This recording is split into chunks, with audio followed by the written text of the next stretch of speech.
Selamun Aleyküm, değerli qonaqlarımız. Bismillahirrahmanirrahim. Rabbi şrahli sadri ve yessirli emri ve hlul ukdeten min lisani yefqahu qavli.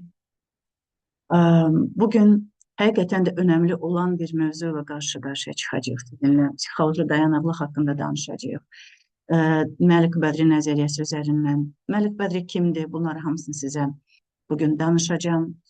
Bizə bu gözəl imkanı yaradan International Students of Islamic Psychology olan dərnəyimizə də minnətdarlığımızı bildiririk.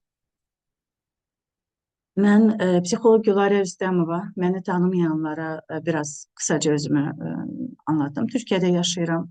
Artıq 25 il olacaq ki, bu sahələ məşğulam və İslamda olmağıma baxmayaraq illər getdikcə nə qədər İslamın vacib olduğunu, psixologiyada nə qədər önəmli olduğunu, daha da vacibliyini və önəmliyini görürəm. Və bugün bu nöqtələrə toxunacağıq. Nəyə görə? Çünki bunun əsaslarını qoyan çox hörmətli, möhtərəm bizim alimimiz Məlik Bədridir. İrəliyir. Bizim təşkilat haqqında biraz məlumat vermək istəyirəm. İSİB təşkilatı İslam psixologiyası sayəsində fəaliyyət göstərən ən böyük qlobal platformalardan biridir. 2020-ci ildə pandemiya dövründə yaradılan bu təşkilat hazırda Kanada qeydiyyatdan keçmiş qeyri-kommersiya qurumudur. Və biz burada hər birimiz bir tələbəyik. Baxmayaraq ki, burada professorlar da var, doktorlar da var. Bir-birimizdən öyrənib, bir-birimizdən faydalanırıq. Bu bizim üçün çox önəmlidir. Missiya İslam psixologiyası üzrə bilikləri yaymaq, resursları paylaşmaq və beynəlxalq səviyyədə şəbəkələşmə yaratmaq. Yəni İSİB təşkilatı dünyanın çox yerində, Türkiyədə, indi Azərbaycanda da var, şükürlər olsun, Türkiyədə, Malayziya, İndoneziya və bir çox ölkədə psixologiya üzrə professionalları birləşdirir, cəmləşdirir. İslam psixologiyasının dünyada normallaşdırılması və psixi sağlamlıqla bağlı stereotiplərin, stigmaların aradan qaldırılması əsas missiyalardan biridir. Təşəkkür edirəm yenidən İSİB-in bizə bu imkanı yaratdığına və davam edəyik. Seminarın məqsədi nə olacaq? Məlik Bədrinin 4 dayaq modelinə əsaslı şəkildə tanımaq. Bu arada qeyd etmək istəyirəm ki, onun kitablarından qaynaqlanaraq bu modeli bugün qələmə almışam. Psixoloji dayanıqlıq ümumiyyətlə nədir? Resilience və resilientness dediyimiz anlayış haqqında danışacağıq və onun əsaslarını izah edəcəm. Və İslam psixologiyası ənənəsində bu dayaqlar nəyə durur? Əsas tarixi köklərinə baxacağıq. Qəzali, İbn Qeyyim və İbn Bəlxi kimi alimlərin kitabları, əsərləri üzərindən. Bu bizim çox hörmətli Məlik Bədridir. 32-ci ildə Sudanda dünyaya gəlib və İslam psixologiyasının atası sayılır. Mən özüm çox gec tanıdım. Çox gec deməzdim, yəni hələ də imkan var. Onu öyrənmək, onun kitablarını araşdırmaq, şükürlər olsun, əlinin altında elə onun çox dəyərli kitablarıdır. Bu arada Məlik Bədri dünyasını dəyişəndən sonra kitablarının pulsuz şəkildə, yəni PDF formatında siz onu İngilis və Rus dillərində daha çox tərcümə olunub. Azərbaycan dilində sadəcə əlimizdə olan hələlik təfəkkür kitabıdır. Oysa ki, ümid edirəm ki, Azərbaycan dilinə də tərcümə olunacaq. Və bu kitablar həddindən artıq dəyərlidir. Çünki Məlik Bədri çox faydalı bir həyat yaşayıb və həyat boyu psixologiyanın İslamizasiya dediyim, yəni o İslam anlamlarını verməyə adayıb. Çox gözəl təhsil alıb və onun atası Sudanda qızların təhsilinə önəm verən insanlardan olub və Məlik Bədri də özü bu sahədə çox böyük töhfələr verib. Yəni İslam psixologiyasını o qədər gözəl harmanlayıb, Batı psixologiyasını, qərb psixologiyasını bildiyi halda, çox gözəl onun təməlini alıb, onun eğitimini aldığı halda nə qədər İslamın daha da önəminin, vacibliyini görüb və bu sahədə çox böyük yəni töhfə verib. Dediyim kimi, həddindən artıq çox kitabları var. Mən bugün sizə paylaşacağım, amma qaynaq aldığım kitabları paylaşmışam. Sonda onları sizə göstərəcəm. Başlayaq bizim mövzumuzu və sizdən də biraz interaktiv olmanı da çox istəyərdim. Psixoloji dayanıqlıq, resilience dediyimiz anlam nədir? Sizin düşüncənizi almaq birinci istəyirəm və sonra mən keçəcəm öz slaytlarıma. Ümumiyyətlə, psixoloji dayanıqlıq sizcə nədir? Nə qədər önəmlidir? Nəyə görə önəmlidir? Mikrofonu aça bilərsiniz, buyurun. Əlinizi qaldırın. Orada aşağıda bir işarət olmalıdır ya da kimdəsə bəlkə yuxarıdadır. Əlinizi qaldırıb fikir ala bilərsiniz. Buyurun.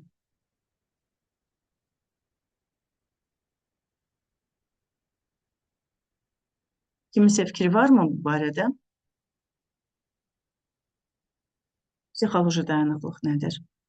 Ya da məsələn sizdən soruşsam, siz nə qədər özünüzü psixoloji dayanıqlı insan hiss edirsiniz?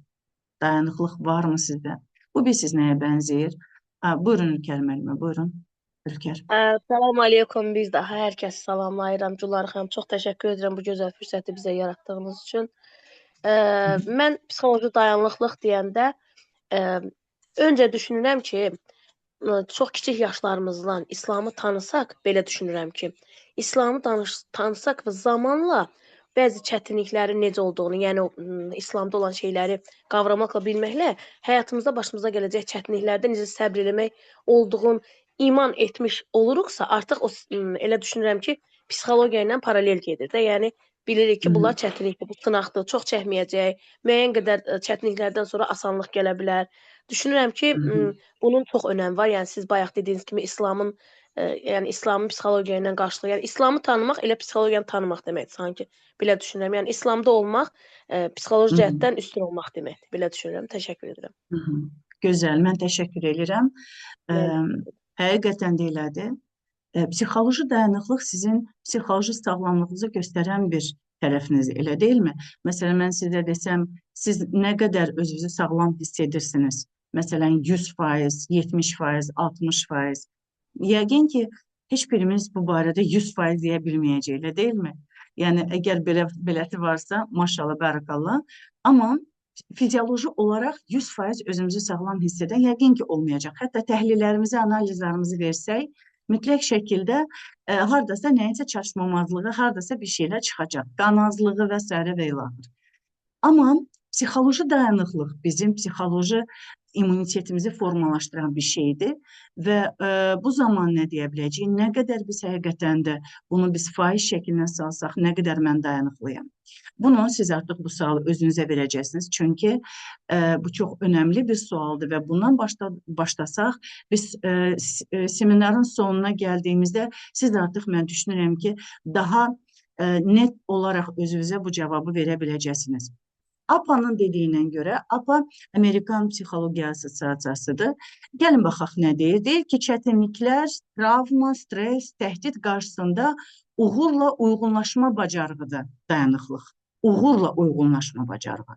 Yəni kimsə dayanıqlığı bir uyğunlaşma kimi görəcək. Siz çox üzr istəyirəm, pişiyimə qapını açacağım.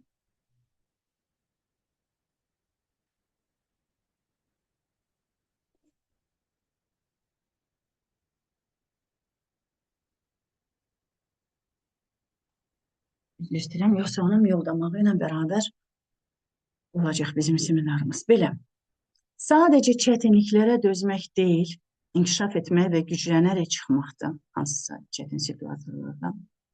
İndi baxaq Məlik Bədri buna necə baxıb. Qərb modellərindən fərqli olaraq mənəvi və dünya görüşü ölçüləri mərkəzə qoyub və biz bunları bir-bir sizinlə indi baxacağıq. Məlik Bədri kimdir? Sizə qısa olaraq mən dedim. Onun haqqında o qədər gözəl məlumat var. Buna çox zaman xərcləmək istəməzdim. İstəyərdim ki, siz açıb Məlik Bədri haqqında oxuyasınız. Bu arada onun Düzdür, bəziləri tərcümə olunub. YouTube-da da Məlik Bədrinin gözəl, ücretsiz şəkildə fərqli seminarları var. Onları da izləmənizi çox tövsiyə edirəm. Çox qiymətlidir. Gəlin baxaq bu dörd dayaq dediyimiz nədir? Və Məlik Bədrinin fərqli kitablarında yer aldığı mənəvi dayaq, sosial dayaq, şəxsi dayaq və dünya görüşü dayaq. Bu dörd amil bir-birini gücləndirir. Birinin zəifliyi digərinə yük ötürür. Nə deməkdir? Yəni, əgər, indi bir-bir baxacağıq, sosial dayaq, məsələn, mənim ailəm, əgər ailəmdə bir problemlər olubsa, o da travmalar yaşamışamsa, təbii ki, mənim digər dayaqlarıma təsir edəcək. Elə deyilmi? Siz təsəvvür edin sütunları, bir evin durduğu 4 sütun və bir sütunda çatlar var. İstər-istəməz o çatlar olduğu zaman o ev yetəri qədər sağlam şəkildə dura bilməyəcək və yük digər sütunların üzərinə düşəcək. Bunu bunun kimi təsəvvür edin və bu dayaqları bir-bir sizinlə indi baxıb izləyəcək və nə qədər önəmli olduğunu yenidən vurğulayacaq. Yenə bu sütunların kamil şəkildə bir-birini gücləndirdiyi zaman daha möhkəm ola bilirik. Birinci dayağa, mənəvi dayaqda. Mənəvi dayaq nədir? Allaha bağlılıqdır, tövhiddir, təvəkküldür, səbirdir, şükürdür, duadır. Yəni, bizim əslində ələ aldığımız və çətin anlarda həmən direkt ona yönəldiyimizdir. Zikirlərimizi artırırıq, elə deyilmi? Daha çox səbr etməyə çalışırıq, dua eləməyə çalışırıq, şükrümüzü artırırıq, Quran oxuyuruq və Quranda olan ayələri tətbiq etməyə çalışırıq. Bu, bizim mənəvi dayağımızdır. Mənəvi dayaqlar olaraq, baxın, bu arada Məlik Bədri çox savadlı insan olub və oxuduğu kitablar ona, təbii ki, onun fikirlərinə və düşüncələrinə yön verib. Və onun müəllimlərindən, onun kitablarında yer aldığı Əl-Qəzəlidir, İbn Qayyim, sonra biz görəcəyik Əl-Bəlxi, hətta Əl-Bəlxinin kitabını belə tərcümə edib. Möhtəşəm bir kitabdır. Onu da PDF şəklində rus dilində var. Onu bugün paylaşacağım və o kitabdan olan fikirləri də paylaşacağım. Əl-Bəlxi də çox möhtəşəm alimlərdə, müsəlman alimlərindəndir. Onunla da təbii ki, qaynaqlanıb, yəni o da onlar üçün bir qaynaq, o kitablar onlar üçün bir qaynaq olub. Gəlin baxaq, bu mənəvi dayaqla bağlı indi də tədqiqatlar keçirilir. Misal üçün, burada bir tədqiqat sizə gətirmişəm, yəni bunları bir psixoloji tərəfinə də baxaq. Dini inanc, stres qarşısında məna yaratma və emosional tənzimləmə artırır. Bunu aşağıda o tədqiqatı vermişəm. Bu tədqiqatı tələbələr üzərində keçirdiblər və baxıblar ki, dini inanclı olan tələbələrdə stres qarşısında daha çox gözəl müqavimət göstərə bilirlər. Onu daha gözəl tənzimləyə bilirlər. Və bu, dini inancların, o mənəvi dayaqların nə qədər önəmli olduğunun sübutlarından biridir. Və bu sadəcə olaraq bir tədqiqatı bura qeyd eləmişəm. O isə ki, belə tədqiqatlar bir neçədir. İranda keçirilib bu tədqiqatlar, yaşlılarla keçirilib, fərqli, yəni müsəlman ölkələrində keçirilir bu tədqiqatlar və çox gözəl nəticələr əldə edirik. Demək, Bədrinin kitabında, mən bunu yuxarı qaldırsam, mənə mane olur, çox üzr istəyirəm. İbn Qayyimdən gələn çox gözəl bir, tam da onu kitabdan elə çıxarış kimi verdim burada. Baxın, nə deyir. Orada demək, düşüncələrlə bağlı İbn Qayyimin fikirlərini və davam eləyir fikrini. Buna baxmayaraq, Allaha güclü imanı olan müdrik insan yaxşı xəvatirləri qəbul edə, indi baş salacağım xəvatir nədir? Demək, İbn Qayyimin düşüncəsinə görə bizim fikirlərimiz ya xəvatir, xatirə, ya xəvatir kimi gedir cəm şəklində və vəsvəsə, vəsəvis kimi vəsvəsə və vəsvəsələr cəm şəklində gedir. Hansı bu bir düşüncələrdir, bizi narahat edən düşüncələr. Əslində biz görsək, bizim stres vəziyyətində olduğumuz zaman və ya hansısa çətinlik anında yaşadığımız zaman nəyin təsiri altından qalırıq? Düşüncələrin, elə deyilmi? Və əslində bizim o sütunlarımızı yıxan bəzən tam da o bizim düşüncələrimiz olur. Ona görə İbn Qayyim tam da bu düşüncələrlə bağlı, xavatirlərlə bağlı danışır və nə deyir? Müdrik insan yaxşı xavatirləri qəbul edə və potensial zərərli olan pis xavatirlərdən qaça bilər. Demək, xavatir nədir? Düşüncə, anladın. Allah insan zehnini gecə-gündüz dayanmadan daim taxıl üyüdən və ütmək üçün həmişə materiala ehtiyacı olan fırlanan dərman daşı kimi yaratdığını deyir. Bu metafor çox xoşuma gəldi. Çünki bəzən mənim yanıma gəlib və deyirlər, Gülarə xanım, bu düşüncələrdən qurtula bilərəmmi? Mən bu düşüncələrdən qurtulmaq istəyirəm. Oysa ki, baxın İbn Qayyim nə deyir? Yəni, mümkün deyil bu düşüncələrdən qurtulmaq. Ümumiyyətlə düşüncələrdən qurtulmaq mümkün deyil. Neyə bilərik biz? Bu düşüncələri yönəldə bilərik. Yəni, düşüncələrdən qurtulmaq, o dəyirmanı dayandırmaq kimi bir şeydir. Və bu çox gözəl bir metafordur İbn Qayyimin. Bəzi insanlar şuurlarını yaxşı düşüncələr və mənəvi düşüncələrlə bəsləyirlər. Onlar dəyirmanlarına qarğıdalı və buğda atanlara bənzəyirlər. Onlar yaxşı un istehsal edirlər. Lakin insanların əksəriyyətinin dəyirmanları torpaq və daş üyüdür. Anladınız? Torpaq və daş, yəni faydasız. Və axirətdə çörək bişirmək vaxtı gələndə hər qrup nə üyütdüyünü tanıyacaq. Görün, nə gözəl bir metafordur, möhtəşəm bir metafordur və bunu düşüncələrimiz gəldiyi zaman təsəvvür etmək məncə çox gözəldir. Mən nə üyüdürəm, mən hansı düşüncələr ürədirəm və bununla əlaqəli olaraq mən öz həyatımda şəkilləndirirəm. Çünki bizim həyatımızı şəkilləndirən və bizim həyatımıza məna verən bizim düşüncələrimizdir. Və bu tam da o bizim birinci dayağa aiddir. Davam eləyir və burada da Malik Bəri Təfəkkür kitabında İbn Qayyimin sözlərini, bu mərhələlər, hisslər və düşüncələr sağlam olduqda sağlam bir təmələ malikdir. Lakin bu hisslər və düşüncələr pozulduqda pozulur. Onlar Allaha yönəldikləri, ona və onun razılığına yönəldikləri müddətcə sağlamdırlar. Uca Tanrı həqiqi hidayət və xeyirxahlığın mənbəyidir. Onun mərhəməti salihliyin mənbəyidir və qullarını qoruması təhlükəsizlik mənbəyidir. Uca Tanrının qulu üz çevirib Allahdan qaçdıqda məhv yoluna qədəm qoyur. Yəni, əslində bu bir sözlə bizə nə qədər bunun önəmini vurğuluyur. Allahla irtibatımız, Allahla bağlılığımız olduğunda bu bizim mənəvi sütunumuz möhkəm və güclü olacaq.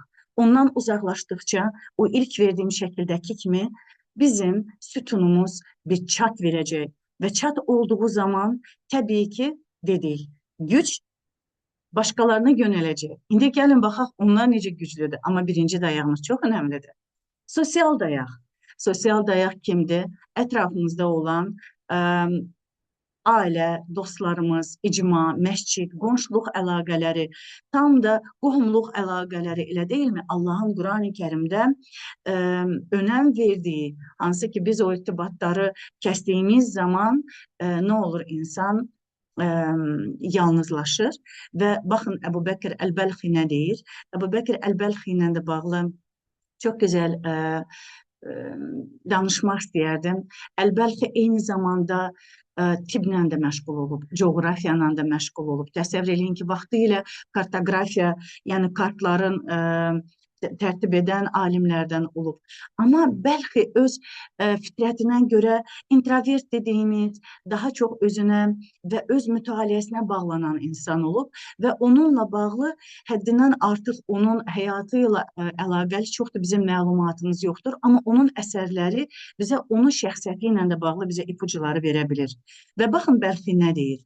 Və bəlkə tam da o psixosomatika dediyimiz insan psixikası ilə və xəstəliklərlə əlaqəni quran ilk alimlərdən də mən sizə deyə bilərəm. Onun kitabı tam da bu haqda danışır və ilk psixosomatika dediyimiz, yəni insanın psixikasını və xəstəliklərin əlaqəsini quran ilk alimlərindəndir. Nə deyir? Təcrid və tənhalıq depressiyanın əsas səbəblərindən biridir. Yoldaşlıq sağlamlığın açarıdır. Və o zaman baxın, neyrobiologiya, neyrofiziologiya haqqında çox da biliklər yaygın deyil. İndi biz artıq bilirik ki, insan beyni sosial beyindir. Biz bir-birimizlə bir-birimizin halını tənzimləyirik. Baxırıq ki, agresiv halda olduğumuz zaman başqasının halı necə də bizə yansıyır. Və ya əksinə, hansısa bir insanla xoş bir söhbətdən sonra ürəyimiz açılır, elə deyilmi? Siz də bunun fərqinə varmısınız? Nədir? Bu bizim aynalama neyronlarımızın təsiridir. Bu bizim sinir sistemimizin bir-birimizlə, yəni insanlarla olan koregulyasiya dediyimiz bir proseslərdir. Sinir sistemlərimiz tənzimləyir bir-birini. Ona görə insanların ünsiyyəti və xüsusilə də ən yaxın başladığımız ailədən, dostlarımızdan, qohum əqrabamızdan biz özümüz də hiss edirik ki, bizə toksik təsir edən insanlardan qaçmaq, uzaqlaşmaq istəyirik, elə deyilmi? Yəni, bu tam da onun təsirləridir. İndi müasir tədqiqatlar bunlarla bağlı nə deyir? Sosial dəstək kortizol səviyyəsini azaldır, immuniteti gücləndirir. Biz xüsusilə də bununla bağlı inanın mən o qədər araşdırmalar var ki, yəni onları burada yazsam belə yetərli olmayacaq. Xüsusilə pandemiya dövründə insanların bir-birinə təcrid olması, bir-birlərindən o qucaqlaşmağın, o məsafələrin oluşturulması, oksitosin hormonunun azalması, yəni bu tam da hətta yaxın insanların bir-birinə bəziləri xəstə olurdular, bir-birinə sarılıb qucaqlaşa bilmirdilər, bəziləri xəstə olmasalar belə bir-birlərini qorumaq amacıyla biraz məsafə saxlasaq daha yaxşı olar kimi nə oldu? İnsanların da bir-birinə uzaqlaşmasına, o hisslərin, kortizol səviyyələrinin artmasına da səbəb oldu. Ona görə biz belə bir boşanmalarda və digər sahələrdə də bu partlayışı görə bildik. Məlik Bədri nə deyir? Qərb fərdiyyətçiliyinə qarşı, çünki orada daha çox belə deyək, narsistik bir cəmiyyətdir, kollektiv mənəvi dəstək şəbəkələri. Tam da onun əksinə nə qədər bu cəmaatın, ümmətin vacibliyini vurğulayır və bu sosial dayaqlardır. Demək, əgər biz indi, mən sizə hər danışdıqca bu sütunlarla çox istəyərdim ki, hər biriniz özünüz üçün bunları qeyd edin. Mənim dayaqlarım, yəni hər bir dayağı qiymətləndirin özünüz üçün. Harada mənim yaşadığım problemlər var, hansı dayaqda mənim daha çox, belə deyək, məsələn, mənəvi dayaqda hər şey qaydasındadır, əlhamdülillah. Amma sosial dayaqda biraz problem yaşayıram. Siz bilin ki, sona biz gəldiyimiz zaman siz özünüzü bir dəyərləndirə biləcəksiniz. Baxıb görə biləcəksiniz ki, sizin psixoloji dayanıqlığınız nəyi gücləndirməniz gərəkir ki, daha da möhkəm ola biləsiniz. Ona görə bunları dinlədikcə bir tərəfdən də özünüz üçün o qeydləri edin. Məlik Bədri Peyğəmbərlərin həyatının emosional aspektləri kitabında, bu kitab məndə rus dilində əzizlərim, Azərbaycan dilində bildiyim qədərilə yoxdur. Möhtəşəm bir kitabdır, çox sevdiyim bir kitabdır və oradan sizə bir tərcümə edib bura qeyd eləmişəm. Baxın nə deyir. O zaman aşağıdakı Nəcib hədisini nəzərdən keçirin. Hər körpə yalnız təbii halında fitrət dediyimiz üzərinə doğulur və yalnız sonradan valideynləri onu Yahudi, Xristiyan və atəşpərəst edir. Eyni ilə heyvanlar da bütöv və şikəst edilmir bütöv doğulur. Onların arasında kəsilmiş qulağı olan birini tapardınızmı? Bu bir hədisdir. İndi Məlik Bədrinin bununla bağlı fikri. Bu, yaşlığı olan instinktiv meyl insanlarda doğuşdan etibarən inteqrasiya olunmuş formada kök salmışdır ki, bu da uşağın zehni sağlamlığı haqqında bir ifadəyə bərabərdir. Lakin bəzi valideynlər zəhərli mühit və şeytanlar bu əsas meylin təsirini təhrif etmək və zəiflətmək üçün çalışırlar. Baxın, Türkiyədə indi gündəmdə olan hadisələri çox gözəl bilirsiniz və o uşaqların vəziyyətini, yəni söhbət qətl törədən uşaqlardan gedir. Onlar da əslində bir qurbandılar, elə deyilmi? Ailələrin qurbanıdırlar, toplumun, cəmiyyətin, onlara sunulan bir şeylərin qurbanıdırlar. Çünki hər bir uşaq fitrət üzərinə doğulur və gözəl fitrət üzərinə doğulur.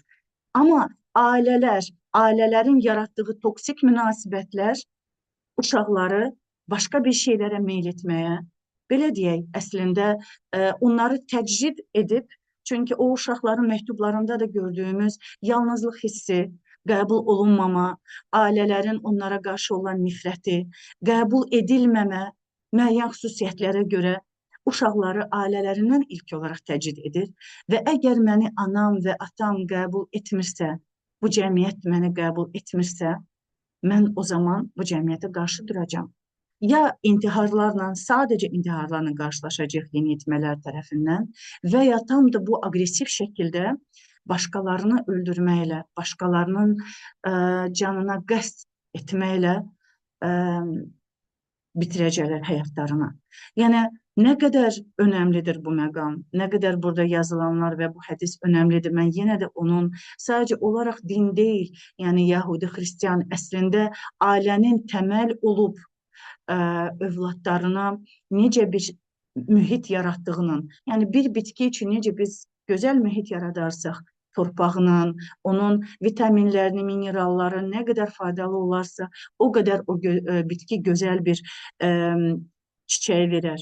Amma biz onu sulamasaq, ona baxmasaq, ona önəm verməsək, təbii ki, onlar da solacaq. Bizim övladlarımız da çox təəssüflər olsun ki, eyni şeydə, eyni şəkildə o şeyləri yaşayır.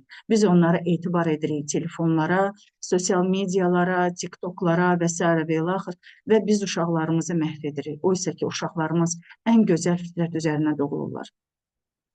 Üçüncü dayaq, şəxsi dayaqdır.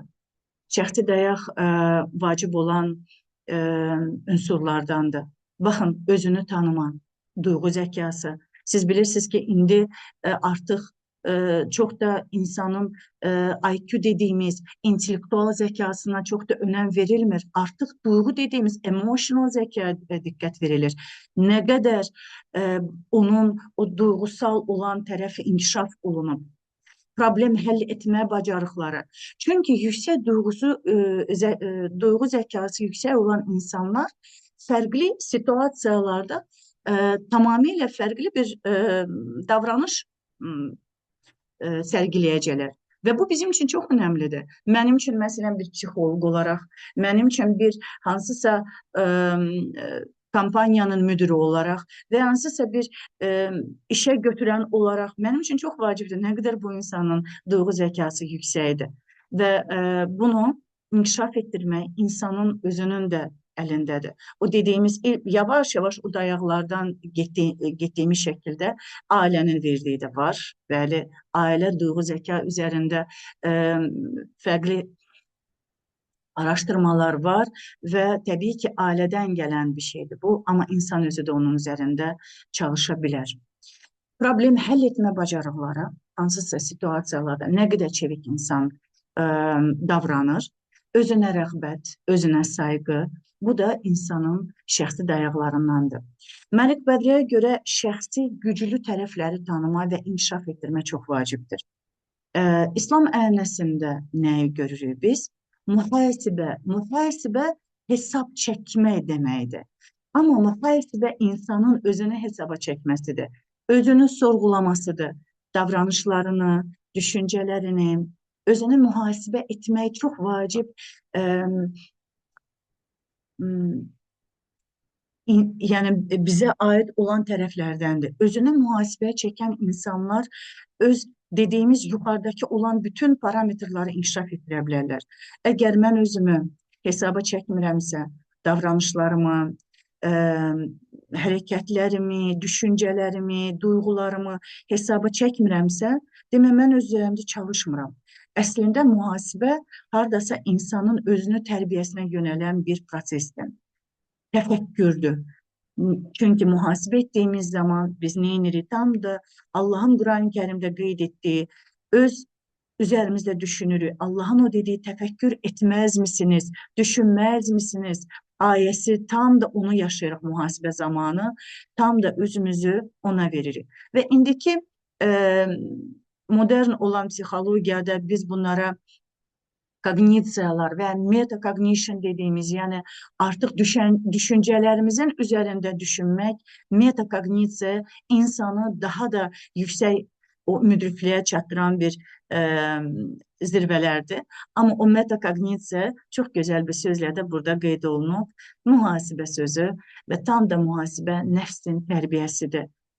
Nəfsi cilovlamaq, nəfsi ələ alıb onu soruşturmaq, onun fərqli o dürtülər dediyimiz olan tərəfləri nəzərə alıb onun üzərində çalışmaq. Yəni mən bunu bacarmıram, mən bunu edə bilmirəm. Nə olur?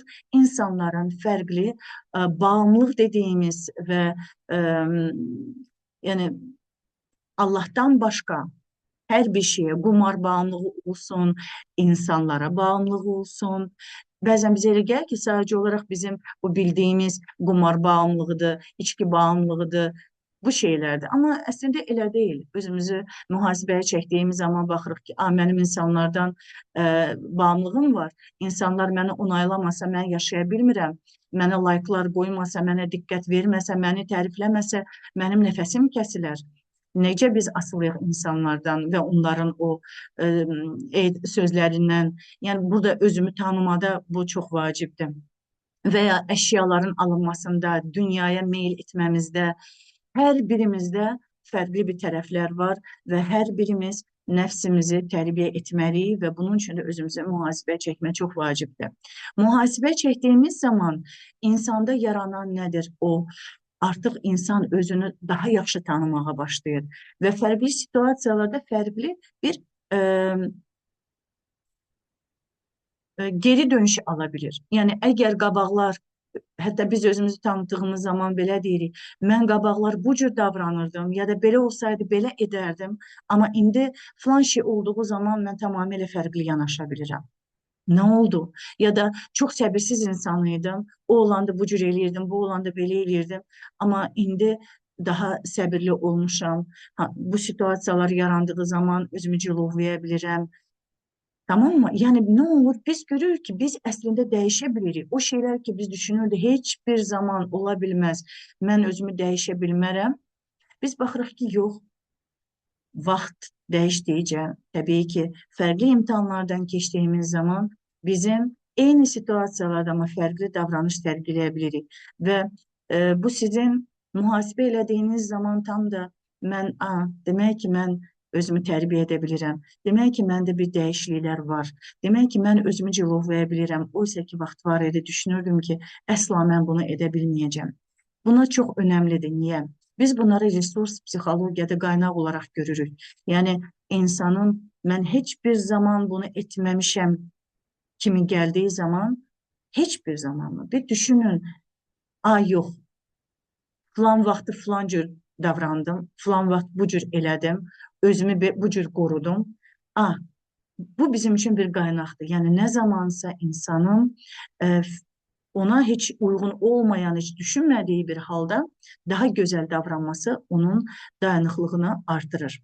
Və çeviklik dediyimiz insana məxsus olan çox gözəl keyfiyyətlərdəndir və dayanıqlığın da parametrlardan biridir. Nə deməkdir? Şəraitə uyğun davranış strategiyaları dəyişə bilmə bacarığı.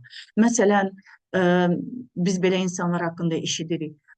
Özü çətin situasiyalarda. Məsələn, deyəcək ki, elə danışanımın hekayəsindən sizə anlatım.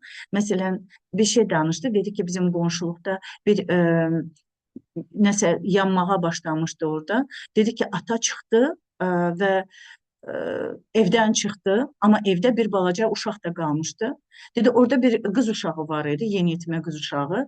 Deyir, həmin anda deyir, o girdi evə, o uşağı çıxartdı, xilas elə. Baxın, ata neynədi? Ata donub qaldı. Ata donub qaldı. Baxmayaraq ki, kişi xeylaqdır, biz sanki onlardan fərqli bir reaksiya gözləyirik. Amma başqa bir uşaq, baxın, yeniyetmə uşaqdır, həmən direkt evə girib, başqa uşağı xilas eləyir və çıxır. Təsəvvür edin bu nə qədər fərqli şəraitdə o strategiyaları necə davranacaq. Bəli, burada bizim sinir sistemimiz və sinir sistemimizin reaksiyaları çox önəmlidir. Deyək ki, dəyişə bilərmi? Dəyişə bilər. Siz deyəcəksiniz ki, məsələn, Gülarə xanım, mən hər zaman donma reaksiyası sərgiləyirəm uşaqlıqdan. Hər zaman müəyyən situasiyada donub qalmışam, bilməmişəm neyniyim. Müəllimə məni məktəbdə azarlayıb, mən donub qalmışam. Evdə mənə nəsə deyiblər, özümü qoruya bilməmişəm, donub qalmışam.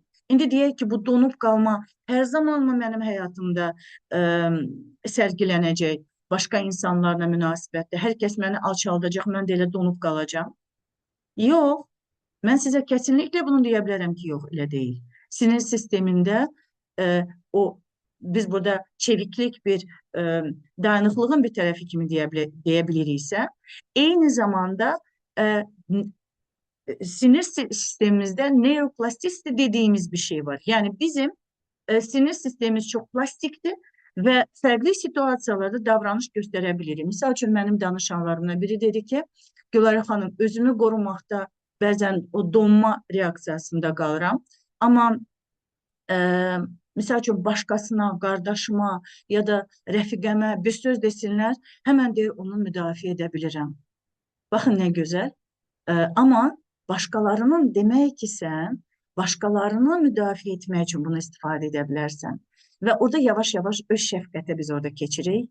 İnsanın ilk öncə olaraq özünün, elə deyilmi? Allah da bizə deyir, birinci özündən başlayacaqsan, toplumdan deyil, özündən də özünü dəyişəcəksən, sonra topluma keçəcəksən. Və biz, məsələn, onu qaynaq olaraq almışdıq. Demək, sən hər zaman donmursan, başqalarını müdafiə etmək üçün sən çox da cəsursan və çox da güclüsən. Bəli, güclüyəm. Başqalarını müdafiəyə gələndə mən çox güclüyəm. Bunları anlamaq çox vacibdir və biz burada bizim beynimizin necə plastik olduğunu da görə bilirik. Yəni, hər zaman eyni davranış sərgiləməyəcəyik. Biz özümüzü tərbiyə edə bilərik. 4-cü dayağa keçirik və bu dünya görüşü dayağıdır. Bu da çox önəmlidir. Niyə? Çünki tam da Malik Bədrinin qərb psixologiyasına əlavə olaraq deyərdim ki, bu qatqısıdır. Həyatın mənası, böhranlara baxış, təqdir, imtahan anlayışı, elə deyilmi? Necə bu bizi, bu fikirlər, bunlara inan belə, insanın qədərə inan belə artıq çox şey bizim həyatımızda dəyişir. Bu anlayışlar olmasaydı, necə mən davranardım? Yəni, bunun bir imtihan olduğunu bilməsəydim, həyatımda Allahın qədərinin önəmini anlamasaydım. Baxın, Qəzali nə deyir bu barədə? Qəzali deyir ki, dünya bəla evidir. Çətinliklər insanın kamilləşməsi üçün lazımdır. Nə gözəldir. İbn Qeyyimin çətinlik olmayan yerdə inkişaf olmaz. Hər böhran bir fürsətdir. Bu cür baxış tamamilə bizi dəyişir. Elə deyil mi? Necə, hansısa bir situasiyada, çox çətin bir situasiyada, bu ölümlə əlaqəli ola bilər, xəstəliklə ola bilər, fərqli situasiyalarla, hansı ki, ən çox da Malik Bədrinin peyğəmbərlərlə bağlı olan kitabında qeyd olunur. Tam da o peyğəmbərlərin həyatından nümunələri gətirərək necə onlar çətinliklərdən keçib və onların o dayanıqlığı, əslində onlar bizə bir örnəkdir. Biz onları örnək almalıyıq həyatımızda və Allah Teala Quran-ı Kərimdə peyğəmbərlərin həyatını bizə boşa misal olaraq gətirməyib. Bütün o hekayələr bizim ibrət almağımız üçündür. Tam da Allah Quran-ı Kərimdə o cür deyir, ibrət alasınız deyə. Və bu ibrətlər bizim həyati bir fərqli situasiyalarda qarşılaşdığımız zaman bu situasiyada mən necə davranacam? Xəstəliyi zamanı olduğumuz zaman kimi xatırlayırıq? Hansı peyğəmbəri xatırlayırıq xəstəliyi zamanı? Əyyub əleyhissalamı, elə deyilmi? Əyyub əleyhissalamı xatırlayırıq. Başqa hər bir peyğəmbərlə bağlı hansısa situasiyalar var ki, xatırlayacağıq. Övlad itkisi, Yusuf əleyhissalamla bağlı, elə deyilmi? Yəni, hər bir peyğəmbərlə bağlı, elə öz peyğəmbərimiz sallallahu aleyhi və səlləm necə ki, övladlarını itirdiyi zaman onun o davranışı, necə davranıb, necə buna müqavimət göstərə bilib. Burada müqavimət də deyil, əslində insanın dayanıqlığı müqavimət göstərmək deyil. Əslində bunun qəbulu, sağlam şəkildə qəbuludur. Və sürəclər var, insan bunlardan da keçməlidir. Məsələn, yas dönəmi ilə bağlı biz anidən insandan bir şeylər gözləyə bilmərik və Allah da bizdə bunları tələb eləmir. Çünki psixoloji və bir sürəclər var, zaman var ki, biz ondan keçdikcə daha güclü, daha müdrik ola bilirik. Məlik Bədri mənalı dünya görüşü, yəni İslami dünya görüşü yuxarıda qeyd elədiyim, bunların post-travmatik böyümənin asanlaşdırılmasını qeyd edir. Və bununla da bağlı həddindən artıq çox araşdırma görə bilərik ki, insanların necə qədərə imanları, böhranlara baxışı fərqli stres vəziyyətlərdə onlara necə dayanıqlı olmağa yardım edib. Əslində bizim gözümüzün önündə bu şeylər baş verir indi dünyada. Biz Qəzzə millətini görə bilirik. Başqa zülmə məruz qalan millətləri görə bilirik ki, onlar əslində necə ayaqda qala bilirlər. Elə deyilmi? Necə ayaqda qala bilirlər? Yəni onların yaşadıqları travmalar heç kəsin ağlına gələ bilməz bir şiddətdədir. Yəni o qədər itkilər, o qədər ölümlər. Amma buna baxmayaraq onlar ayaqda durub və Allahı zikr etməkdə, Allaha dayanmaqda və ibadət etməkdə davam edirlər. Gəlin baxaq, demək bizim Məlik Bədrinin nəzəriyyəsindən qaynaqlanan Əbu Bəkir Əl-Bəlxidə əsas töhfələri nədir? Sosial dayaq, təcridin zərərləri və psixosomatik yanaşma. Mən sizə dedim, o tibbi və psixologiyanı çox gözəl özü bir kitabında, eyni kitabında qeyd edən alimlərdəndir və onun kitabı Ayasofya'da, Türkiyədə, İstanbul'da Ayasofya'da oradadır və bunu bir neçə alimlər ərsəyə gətiriblər o tərcümələri və Məlik Bədridə sağ olsun, onun tam o psixoloji olan qismini bizlərə çatdırıb bu kitabında. İmam Əl-Qəzəlinə çox gözəl tanıyırsınız. Mənəvi dayaq, səbir, şükür və dünya görüşü ilə bağlı çox gözəl nöqtələrə toxunub öz kitablarında. İbn Qayyim ən sevdiyim alimlərdəndir. O da çətinliklərə mənalı baxış və səbr psixologiyası. Məndə onun çox gözəl bir kitabı var, Şükür edənlər və Səbr edənlər kitabı. Möhtəşəm bir kitabdır. İnanın, mən o kitabı hələ də bitirməmişəm. Niyə? Çünki hər səhifəsi bir kitab yazıla bilər. Hər səhifəsinə yazdığına. Mən onu o qədər həzm edə oxuyuram ki, o kitabı. Çünki mənalarla doludur. Bir səhifə, amma o qədər mənalarla doludur. Bir səhifə. O yüzden onu böyle həzm edə oxuyuram o kitabı. Möhtəşəm kitabdır. O Səbr edənlər və Şükür edənlər türk dilindədir. Bilmirəm Azərbaycan dilinə tərcümə olunub yoxsa yox. İndi sizə dayanıqlıqla bağlı müasir tədqiqatlarında necə üst-üstə gəldiyini və oysa ki, Məlik Bədrinin bu haqda dediyi zamanlar çox erkən zamanlar idi bunun vurğuladığı, bu haqda yazdığı. Amma indi biz bu nəticələri indi məsələn müasir psixologiyada görürük. Ən çox da bununla bağlı tədqiqatlar resilience-la bağlı Anne Marston'dır və Southwick'in olan tədqiqatları üzərindən gəlir və istəyirəm ki, siz orada bunları görəsiniz. Amma nəticə olaraq nəyə gələcək? İslam psixologiyasının müasir elmə inteqrasiyası mümkün və zəruridir. Gəlin baxaq, Southwick nə deyib? İndi mən buradan keçəcəm və siz görəcəksiniz ki, bizim indi dediklərimiz nə qədər də indiki modern olan teoriyalarda da öz yerini tapır. Baxın, Southwick və Cherny 10 spesifik dayanıqlıq faktoru müəyyən etmişlər. Optimizm, gələcəyə inam. Amma bu sadəcə olaraq optimizm, gələcəyə inam deyil. Əgər Quran-ı Kərimdə biz görsək, insanın o və əvvəl dediyim o məna ilə bağlı olan dayağa dayansaq, Allah Quran-ı Kərimdə deyir, hüsnü zənn edin, suizən etməyin.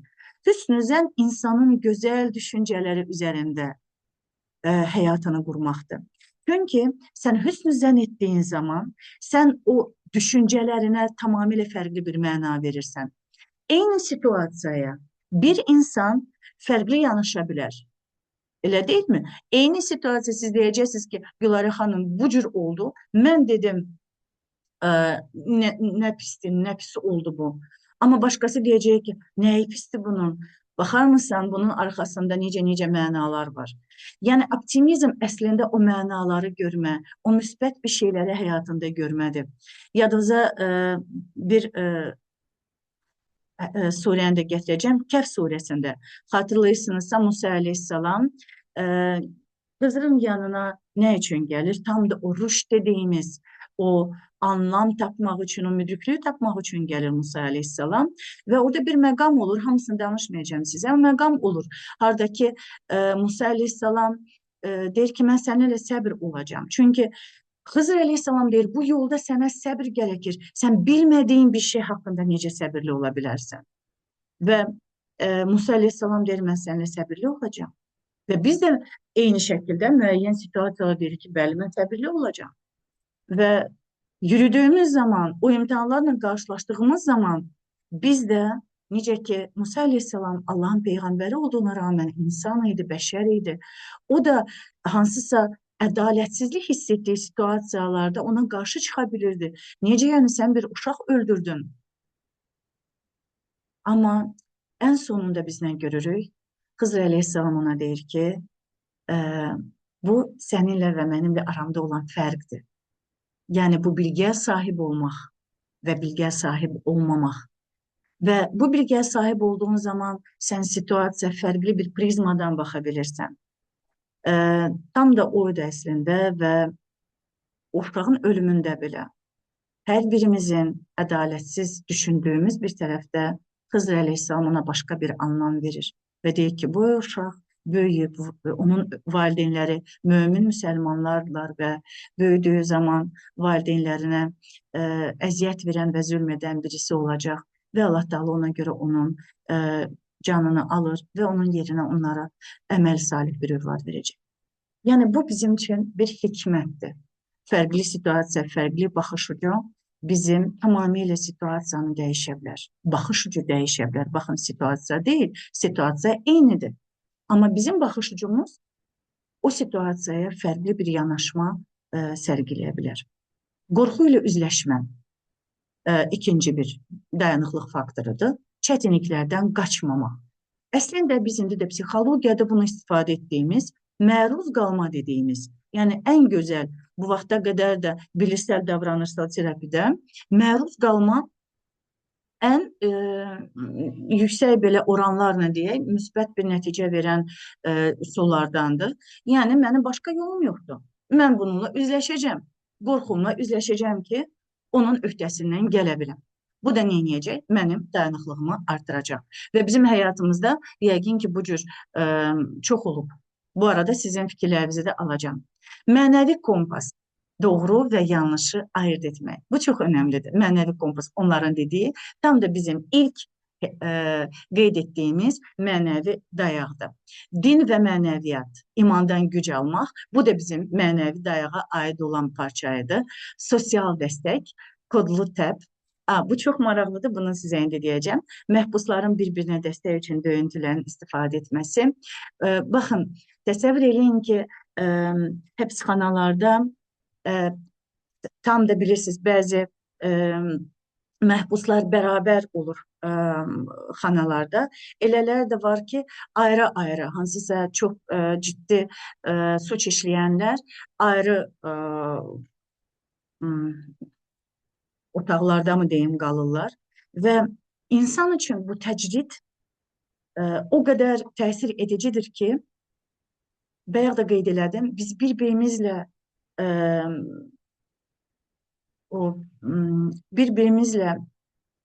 ünsiyyətdə, münasibətlərdə özümüzü tapırıq və insan ilişkiləri həddindən artıq önəmlidir. Bizim sosial beynimiz bu cür formalaşır və bununla bağlı möhtəşəm tədqiqatlar var və məhbuslarda xüsusilə bu çox göz önündədir. Demək, baxın, onlar neynirlər? Kim ki ayrı-ayrı otaqlarda qalır, onlara bax bu yalnızlıq, bu təcridlik o qədər təsir edir ki, heç kəslə ünsiyyət qura bilmirsən sən. Bir düşünün, sən özün öz düşüncələrlə qalırsan və dəlirmək üzrəsən. Ona görə məhbuslar nə edir? Onlar divarlara bu döyüntülərlə əslində bir ünsiyyət aracı tapıblar. Və necə ki Morzada xatırlayırsınız, Morze alfabesi var idi və müəyyən döyüntülərlə nöqtə pauza kimi bu kodlu tab ona deyilir. Onlar bir-birlərinə ünsiyyət qururlar. Baxın bu nə qədər önəmlidir. Yəni divarın arxasında o tərəfdə məni eşidən, mənim kimi insan olan və mənimlə ünsiyyət quran biri var. Əslində bu da eyni şəkildə mənim yanımda mən nitq vasitəsilə onunla ünsiyyət qura bilməsəm belə, mən onunla bu döyüntülərlə, bu tıklamalarla ünsiyyət qururam və başqa bir insanın varlığı, adi sənə hansısa bir sözün o işarətlər vasitəsilə belə deməsi məni ayaqda tuta bilər. Buna çox önəmlidir, bu sosial dəstəkdir. Bunu belə insan beyni əslində özünü qorumaq üçün, baxın, özünü qorumaq üçün, dəlirməmək üçün başqalarıyla ünsiyyət qurmağın yollarıdır. Bu bizlər üçün çox vacibdir. Rol modellər, örnək şəxslər, bunlar da bizim dayanıqlığımızı formalaşdırandır. Kimi bizi rol model alırıq və nə qədər doğrudan o insanlar dayanıqlıdır. Diqqət verin və görəcəksiniz ki, biz rol model olaraq kimi alacağıq? Tam da həyatında başarılı olan, ayaq üstə dura bilən, çətinliklərdən çıxıb daha sağlam psixikaya malik olan, hər bir şeyə rağmen yenə də ayaq üstə dura bilən insanlara görə örnək alacağıq, belə deyilmi? Ona görə Allah da Quran-ı Kərimdə Peyğəmbər s.ə.v haqqında dediyi zaman nə deyib? Sən ən gözəl əxlaq nümunəsisən. Yəni belə bir imtahan olmadı ki, Peyğəmbər s.ə.v ondan keçməsin. Təcrid olunmaqdan tutmuş, övlad itkisi, həyat yoldaşının itkisi, balalarının həm körpəlikdə, həm yetişkinlikdə itkisi, yaxın qohum əqrabanın, yetimlik. Yəni bizim dediyimiz o travmatik olaylardan hər birindən Peyğəmbər s.ə.v keçib. Və buna rağmen ən gözəl əxlaqa sahib olan insandır. Və eyni şəkildə də biz kimi örnək götürürük özümüz üçün rol model olaraq. Bütün bu çətinlərdən keçib, amma ayaq üstə dura bilən, öz insanlığını, insafını, imanını itirməyən insanları. Fiziki hazırlıq, bədən gücü, bu çox önəmlidir. Çünki fiziki hazırlığın və ya da qeyd elədim, fiziki halımızın və psixoloji halımızın bir-birinə çox böyük əlaqələri var. Nə qədər fiziki mən sağlamamsa və ən az o sağlamlığı qorumağa çalışıramsa, mən psixoloji olaraq da daha dayanıqlı ola biləcəm. Bu da sütunlardan biridir və biz bunu xüsusilə də hormonlarla da əlaqələndiririk. Çünki misal üçün yürüyüş zamanı, idman zamanı sağlam serotonin salgılanır və bu da bizi ayaq üstə tutan hormonlardan biridir. Beyin fitnesi, zihni çeviklik, bundan önce biz danıştığımız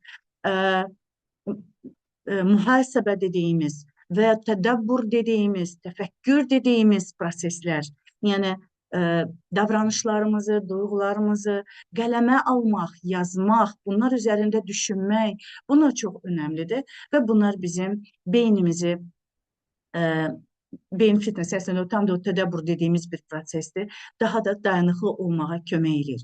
Kognitiv və emosional çeviklikdə, yəni burada tam da düşüncələrimizin və duyğularımızın bir-birinə necə əlaqəli olmasını görmək. Yəni biz bilirik ki, artıq bizim düşüncələrimiz bizim duyğularımıza təsir edir. Bəzən duyğularımız da təsir edə bilər təbii ki, amma daha çox o düşüncələrimizin gəldiyi zaman necə bizim duyğularımıza təsir etdiyimizi, bizim fiziki halımızın dəyişməsinin bir düşüncə gəldi. Məsələn, mən çox dəyərsizəm, heç kəs məni önəmsəmir. Bir dənə bu düşüncə insanın emosional olaraq özünü daha pis, daha depressiv hiss etməsinə təsir edə bilər və davranışlarına da, məsələn, əgər mən harasa gəzməyə çıxmalıydımsa artıq çıxmaq istəmirəm. Əlimdən heç bir şey gəlmir. Bir şeylər eləmək istəmirəm. Heç yemək bişirmək istəmirəm. Nə oldu? Hansı bir düşüncə və biz onu yönətə bilmədiyimiz üçün avtomatik olaraq bizim bir duyğumuza və davranışımıza çevrilə bilir. Ona görə burada bunu izləmək və buna təsir etmə gücü bizim təbii ki iradəmizlə bağlıdır. Bu da bizim dayanıqlıq tərəflərimizdən biridir. Məna, məqsəd və inkişaf. Xüsusilə də biz bunu logoterapiyada Viktor Frankl'ın gətirdiyi o anlam, mənalar, amma bunu tam da öncələr əslində Quran-ı Kərimdə ayələr üzərindən tapa bilirik biz, hədislər üzərindən tapa bilirik. Mənalar və insanın bu həyatda hansı mənalarla yaşadığı, nəyə məna verdiyi, öz həyatını nə ilə şəkilləndirdiyi, hər bir şeyi bizə gələn olan o çətin anlarımızı, imtahanlarımızı necə biz görürük? Bax, bunlar məna və məqsədlərimizə yön verir. Buna çox vacibdir bunları anlamaq. Bu da tam dediyim, bütün o Malik Bədrinin kitablarında da gətirdiyi və o sütunlar üzərində qurulan bunlar əslində onlara dəstək vericidir. Burada baxsaq, 2013-cü ildə Beynəlxalq Travmatik Stres Tədqiqatında bu bayaq qeyd elədiyim alimlər, indi baxın, hansı nəticəyə gəliblər bu plenar paneldə. Ümumi razılıq əldə olunan məqamlar, resilience çox komponentli konstruksiyadır, tək bir amillə izah edilə bilməz. Çox səviyyəli analiz vacibdir, tədqiqatlar genetik, epigenetik, inkişaf, demoqrafik, mədəni, iqtisadi və sosial dəyişənləri əhatə etməlidir. Niyə genetik, əzizlərim? Çünki epigenetik faktorlar indi çox önəmlidir epigenetika elmi və bəzi valideynlərimizin necə dayanıqlıq göstərməsi bizə ötürülür. Məsələn, əgər mənim anam, mən bir fədakar, özünün fərqli situasiyalarda baş etmə gücünü görürəmsə, təbii ki, məndə də bu olacaq, bu amillər. Bəli, bu genetik eyni zamanda modelləmə də var, elə deyilmi? Amma indi düşünək, məsələn, mənim anam nənəmdən danışır. Nənəm necə çətinlərdən keçib? Ona görə bəzən biz danışanda ki, bizim qadınlarımız, Azərbaycan qadınları, Azərbaycan kişiləri bunu da nəzərə almalıyıq. Bir epigenetik aktarım var, bir modelləmə var. Amma bunları bugün bunun üzərində durmayacağım. Yəni sadəcə olaraq bunu nəzərə alın ki, bunlar var, bəli. Bizim psixoloji immunitetimizi formalaşdıran bunlardır. Həm fizioloji, həm psixoloji immunitetimizi. Dayanıqlıq müxtəlif səviyyələrdə gücləndirilə bilər. Fərd, ailə, icma, mədəniyyət və fərddən başlayıb bunun tam da cəmiyyətə yansıması. Əsas nəticə, bu nəticələr Bədrinin iddiasını, yəni dayanıqlığın təkcə fərdi psixoloji xüsusiyyət deyil, həm də sosial, mənəvi və dünya görüşü amillərindən asılı olduğunu tamamilə təsdiq edir. Yekun olaraq qeyd etmək istədiklərim, bugün danışdıqlarımız üzərindən psixoloji dayanıqlıq sadəcə güclü olmaq deyil, 4 dayağın harmoniyasıdır. Yəni biz deyəndə mən güclüyəm, mən güclü o dediyim sözün altında nəyi nəzərdə tuturam, bunu anlamaq çox vacibdir və əsas mənim məqsədim elə buydu. Mən güclüyəm dediyimiz zaman mən nəyi nəzərdə tuturam? Bax, bu 4 sütun, 4 dayaq çox vacibdir və mən çox istəyirəm ki, hər biriniz özünüz üzərindən o 4 dayağı baxasınız, sizdə nə, hardadır, nə qədərdir? Mənəvi, sosial, şəxsi və dünya görüşü hər tərəfli dayanıqlıq. Malik Bədrinin nəzəriyyəsi İslam psixologiyasının müasir dünyaya verdiyi orijinal bir töhfədir. Əsas mesaj nədir? Dayaqları tanımaq, onları gücləndirməyin ilk addımıdır.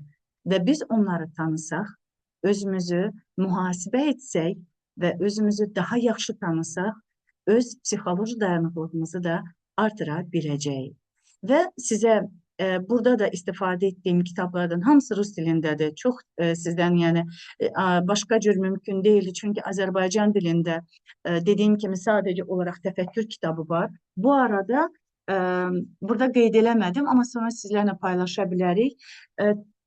IQ Akademiyanın səhifəsində bu kitabların çoxu, hamısı pulsuz şəkildə endirə bilərsiniz və onları oxuya bilərsiniz. Möhtəşəm kitablardır. Və bu elə emosional aspekti жизни пророков, peyğəmbərlərin həyatından qaynaqlanan ən sevdiyim kitablardandır budur. Təfəkkür kitabı da çox gözəldir. Pişə для души bugün sizin üçün slaydlarda istifadə etdiyim Abu Zayd el-Balxi'nin yəni amma Məlik Bədri onu tərcümə edib olan onun dediklərindən. Təşəkkür edirəm hər biriniz məni dinlədiyiniz üçün, səbirlə dinlədiyiniz üçün bu arada.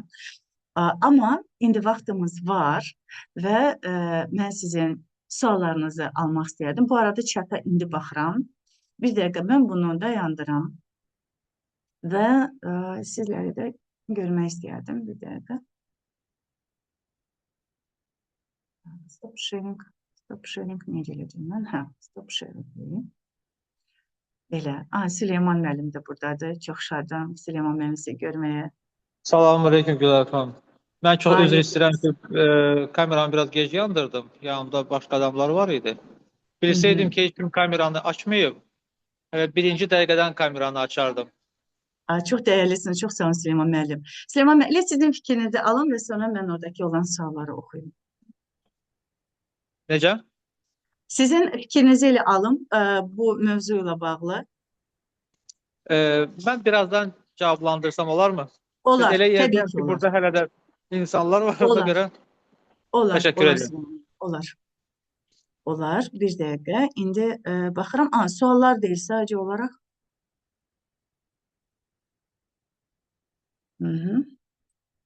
Gözəl. İndi suallar yoxdur, amma mikrofonlarınızı açıb suallarınızı verə bilərsiniz.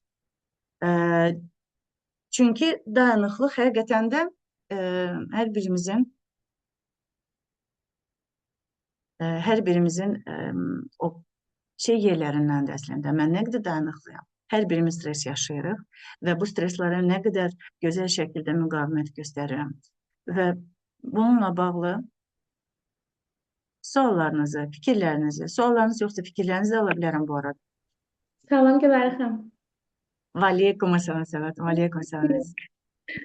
Çox gözəl izah elədiniz, çox maraqlı qeydlər elədim, özüm də oxuyacağam. Mən soruşmaq istəyirəm ki, misal üçün, tələbə vaxtı elə bir sanki bizim dayanıqlığımız daha çox idi, yəni 20'li yaşlarımızda. İndi məsələn, hansısa fərqli bir stres vəziyyətində daha halsız oluruq, daha narahat oluruq da. Yəni, bunu necə düzəldə bilərik? Bu 4 aspektə baxmalıyıq, yoxsa ki, fiziki problemdir bu, yəni halsız olmaq stres qarşısında. Əslində bu bizə bir fərziyyədir. Niyə? Çünki misal üçün hər kəs öz həyatında hansısa belə deyək də rahat keçən dövrü götürdüyü zaman ona elə gələ bilər ki, mən sanki o zaman daha yaxşı müqavimət göstərirdim. Amma baxdığımız zaman mənim o qədər yüküm yox idi. İndi siz düşünün ki, siz ailə qurmusunuz, həyat yoldaşınız var, yük artdı. Və düşünün ki, siz başqa bir ölkəyə köçmüsünüz, fərqli başqa bir mühitdə, oradakı olan cəmiyyətə uyğunlaşmanız gərəkir. Artdı. Misal üçün və bunun artması ilə bağlı həddindən artıq çox faktorlar var. Məsələn, dilin bilməsi, dilin bilməməsi, oradakı olan iqlimin. İndi, yəni, belə deyək, yükümüz artdıqca, fərqli imtahanların gəlməsi ilə, misal üçün düşünək ki, uşaq oldu, uşaq gəldi, yox idi uşaq, sanki mən daha yaxşı yaşayırdım. Nə oldu? Yaxşı müqavimət göstərirdim. Müqavimət göstərməklə deyil, imtahanlar yox idi. İndi təbii ki, uşaqdır, fərqli situasiyaların yaranmasıyla, misal üçün, işim yoxdur, mən heç bir işə getmirəm, tamam mı? Təbii ki, mənim əlavə stres faktorum yoxdur. Mən də gedirəm yeni bir işə. Stres faktorum artacaq? Artacaq. Yəni, bizim cəmiyyətdə nə qədər çox rol alırıqsa, belə deyək ki, onunla bərabər eyni zamanda biz o stres faktorların qarşısında dururuq. Misal üçün, düşünün ki, siz hansısa bir çox güvənilir bir ölkədə yaşayırsınız. Stres faktor çox aşağıdır, hər şey qaydasındadır. Birdən, necə ki, indiki halımızdan danışırıq. Misal üçün, Dubayda insanlar çox güvənilir şəkildə yaşayırdılar. Çünki mən özüm də orada 11 il yaşamışam, bilən bilir. 11 il yaşamışam, çox güvənli bir ölkə idi. Yəni o qədər güvənirdi oradakı olan ki biz qorunmadayıq. Bəli, qorunmadadır. Həqiqətən də dövlət bunun üçün çox iş görür. İndi siz təsəvvür eləyin ki, gözlənilmədən birdən bir ölkə tamamilə fərqli bir güvən itir. Burada da belə bir şey ola bilər. Nə oldu? Mən orada özümü necə hiss edəcəm? Stres faktor varmı? Artdı mı? Artdı. Çünki bizim təməl olaraq hər birimizin dayanıqlıq üçün önəmli olan bir faktor var, güvən. Yəni biz doğulduğumuz zaman buna baz və daviriyə deyirlər. Mən bu dünyaya güvən duyğusuyla gəlirəm. Heç bir körpə mən anamı sevirəm kimi belə bir şey yoxdur. Siz 1 aylıq, 2 aylıq uşaqda sizcə anasına qarşı sevgi varmı? Və 3 aylıq uşaqda anasına qarşı sevgi varmı? Bu sevgi anlayışımız. Amma güvən, bəli, güvən çox önəmlidir. Mənim anam necə mənə baxır? Mənim anam necə mənə tutur? Mənim anam məni vaxtında əmizdirir. Mən ağladığım zaman anam mənim vaxtında mənim tələbatlarımı ödəyir.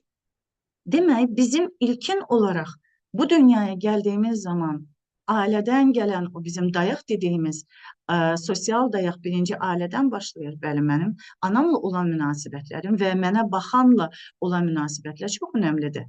Mənim zamanında, vaxtında tələbatlarım ödənilibmi? Bu güvənlə formalaşan bir şeydir. Ona görə də dayanıqlıqda, bax bu 4 sütun dediyimiz, düzdür? Mənəvi sütundur, sosial dəstək sütunudur. Bunların altında mən altına bir təməl olaraq güvəni qoyardım. Bir fundament olaraq orada güvənin üzərində onlar hamısı qurulub. Və Allahla münasibətlər, Allahla irtibat belə güvən təmaslıdır. Nəyə görə? Çünki balaca körpə Allahı tanımır. Valideynlər, necə ki o hədisi sizə ondan öncə anlattım. Valideynlər övladı müsəlman, xristiyan, yahudi və s. eli. Çünki fitrət olaraq bütün körpələr hamı müsəlmandır, hamı. Bütün, yəni indiki doğulan övladlar hamı müsəlmandır. O fitrət üzərinə doğulurlar onlar. Amma valideynlər necə istiqamət verir onlara? Və o güvən dediyimiz bir təməldir. Valideyn o körpüdür. Allahla övlad arasında yaratdığı körpü. Mən Allahı necə anladıramsa, mən Allahı necə təqdim edirəmsə, uşaq o cür Allahı tanıyır. Ona görə bu sütunların əsasında duran o valideynlə olan münasibətlərin qurulmasıdır. Tamam? Və bu dayanıqlıq psixoloji olaraq da tədqiqatlardan da gördüyümüz hər birinin altında yatan güvəndir. Və bu güvən bağlılığı formalaşdırır. Bağlılıq. Bağımlılıq artıq bir patoloji bir durumdur. Bağlılıq təməl insanın ehtiyaclarındandır. Hansı ki, tam da bizim bu dayanıqlığı formalaşdıran amillərdən biridir. Və bunun üzərində çox durmadım, amma bu çox önəmli mövzudur. Bunu ayrıca bir mövzu olaraq ələ almaq olar. Təşəkkür edirəm sualına. Başqa? Salam aleykum. Allah razı olsun sizdən dəyərli təqdimatınız üçün, bizi elmimizə bir dəyər qatdığınız üçün. Mənim sualım Allaha təslimiyyətlə bağlıdır.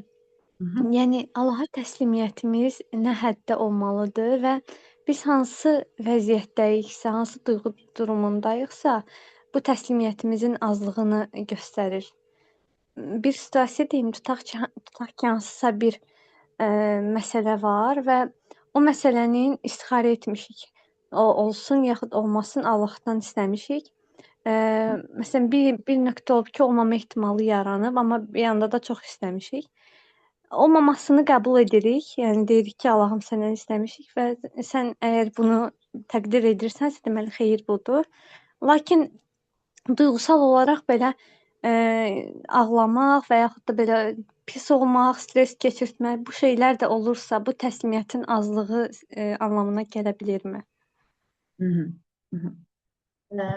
Gözəl sualdır və təslimiyyət əslində dayanıqlığın o bizim yuxarıda mənəvi sütun dediyimiz, ora qeyd edə bilərik onu. Baxın, təslimiyyət hər bir insandan insana fərqlənə bilər. Yəni burada dediyimiz bir nöqtə, bir planka yoxdur ki, bu qədər təslimiyyət olsa, ən ideal budur. Bu olmasa belədir. Niyə? Çünki təslimiyyət belə insanın həyatında olan fərqli dönəmlərdən dəyişə bilər. Elə bir anlar ola bilər ki, biz belə deyək də daha çox Rəbbimizə təslim olmaqda, təvəkkül etməyə də daha qadir oluruq. Elə də dönəmlər olur ki, bizim düşkünlük zamanlarımıza denk gələ bilər. Biz o təslimiyyətdə daha belə hansısa yanlışlar yaşaya bilərik və ya tam o təslimiyyət dediyimiz olmayan şeylər ola bilər. Baxın, misal üçün bununla bağlı elə bugün Əyyub əleyhissalamın nümunəsini gətirdim, tamam mı? Onun üzərindən keçək. Təsəvvür eləyin ki, bir xəstə, insan xəstədir. Xəstə bədən olduğu zaman təslimiyyət zəifləyir bizim, immunitet zaten zəifləyir. İmmunitet zəiflədiyi zaman bu insanın psixoloji durumuna da təsir edir. Yadınıza salın, nə zaman Əyyub əleyhissalam tam da məhdəniyə durru dedi, mənə tam da o zərər toxundu. Zərər toxundu nə zaman? Çünki artıq Rəbbinə istədiyi qədər ibadət edə bilmirdi. Burada bir öncəllik var. Nəyi mən? Prioritet dediyimiz bir şeylər, öncəliklər. Əgər mənim üçün bir şey öncəlikdirsə, qalan şeylər onun arxa-arxaya altındadırsa, mən o öncəliyimə hər zaman baxacağam. Bildiniz? Bizim plankamız nə olacaq? Öncəllik. Siz düşünün ki, kimin üçünsə, bax burada neçə kişiyik biz? 19 nəfəri, 19 nəfərdən biri üçün öncəlik övladıdır. Kimin üçünsə həyat yoldaşıdır. Kimin üçünsə Rəbbidir. Kimin üçünsə yemək pişirməsidir. O birisi üçün işidir və s. və ilaxır. Hər birimizdə öncəlik fərqli ola bilər. Bu prioritetlərə görə qalan şeylər düzəlir. Əgər mənim üçün prioritet hər zaman Rəbbim və Rəbbimin mənimlə bağlı olan planlarıdırsa, Rəbbimə təvəkküldürsə, öncəlik, qalanları altındadırsa, nə olur olsun, mən ora çatdığım zaman deyəcəm ki, mən Allaha buraxıram. Yəni, o özü bilər. Yaxşıdır, doğrudur, necədir? Kəhf surəsindən gələcəkdir, biz oradan Kəhf surəsindən gələcək. Sən bilmədiyin bir şeyə nə qədər səbr edə bilərsən, tam da oradadır. O ayəni yadıma salıb, mən bilmirəm əslində bunun hikmətini, Rəbbim daha yaxşı bilir və orada özümü mühasibə edib, tamam, o plankadan aşağı düşəcəm. Mən burada gözləyəcəm Rəbbimin bununla bağlı qərarına. Əgər məndən asılı bir şey varsa, edəcəm. Məndən asılı bir şey yoxdursa, mənim kontrol dışında dediyim bir şeydirsə, mən orada qırağa çəkiləcəm və Rəbbimin bununla bağlı əmrini gözləyəcəm. Səbir ona görə sadəcə olaraq gözləmə deyil, səbir hərəkətli olan, yəni məndən də o anda davranış kimi sərgiləməsəm də müəyyən zikirlərim, dualarım, bir hərəkət də məndən də gözlənilir. Yəni sadəcə mən gözləyəcəm, nə olursa olsun, deyil. Bu təslimiyyət. Əgər öncəlik mənim üçün, məsələn, mənim həyat yoldaşımdırsa, həyat yoldaşım, sonra misal uşaqlar, 3-cü yerdə Allah, 4-cü yerdə və s. və ilaxır. Təbii ki, mənim plankam hər şey onunla ölçüləcək. Yəni, həyat yoldaşımın halına görə davranacağım, həyat yoldaşımın istəklərinə görə özümü necəsə tənzimləyəcəm. Yəni, mənim prioritetlərim burada çox önəmlidir. Kimə və nəyə görə mən özümü qururam, düşüncələrimi, fikirlərimi, həyatımı. Baxın, bunlar o qədər bəzən bilinçaltıdır. Mən sizə indi desəm bu prioritetləri yazın, siz çox düşünəcəksiniz. Bəziləriniz bəlkə içinizdə bir çatışma olacaq. Çünki siz anlayacaqsınız ki, məsələn, həyat yoldaşınızı qoymusunuz çox böyük bir yerə, amma bunu özünüzə inandırmaq, bununla üzləşmək, bunu özünüzə bu çox çətin olacaq və bunu yaza bilməyəcəksiniz. Ona görə mühasibə insanın özü ilə ədalətli və özü ilə səmimi olmasıdır. Biz bəzən səmimiliyi başqalarına qarşı danışırıq, elə deyilmi? Heç səmimi insan deyil, mən ona heç səmimiyyət görmədim, heç ona səmimiyyət hiss etmədim. Amma özümüzə heç sual vermişdimi ki, mən nə qədər özümlə səmimiyəm? Yəni, mənim səmimiliyim özümlə, mən özümə doğrudan da açıq olaraq həqiqətləri deyə bilmək qadirindəyim yoxsa yox. Və bu təslimiyyət bununla bağlıdır. Təslim sözü nədən gəlir? Təslim, onun kökündə hansı bir şeyləri görə bilirik? E, Salamatlıq. Salamatçılıq, bəli, salam da orada var. Burada Süleyman müəllim çox mənə yardım edərdi. Bəli. Kəlimə silm sözü də oradan gəlir. Bu sülh. Biz sülh, öz dilimizdə sülh deyirik. Halbuki o da ərəb sözüdür, amma başqa feilləndir. O səlam, salam aleykum, təslim, salam, silm. İnsan tam təslimiyyətdə, üzr istəyirəm Gülər xanım sizdən. Yo, əksinə mən çox istəyirəm ki, siz dəstək verəsiniz. Aha. Deyir ki, وَسَلِّمُ تَسْلِيمًا ayənin sonudur sözdə. İnnəllaha və mələikətu yusallun ələn-nəbi.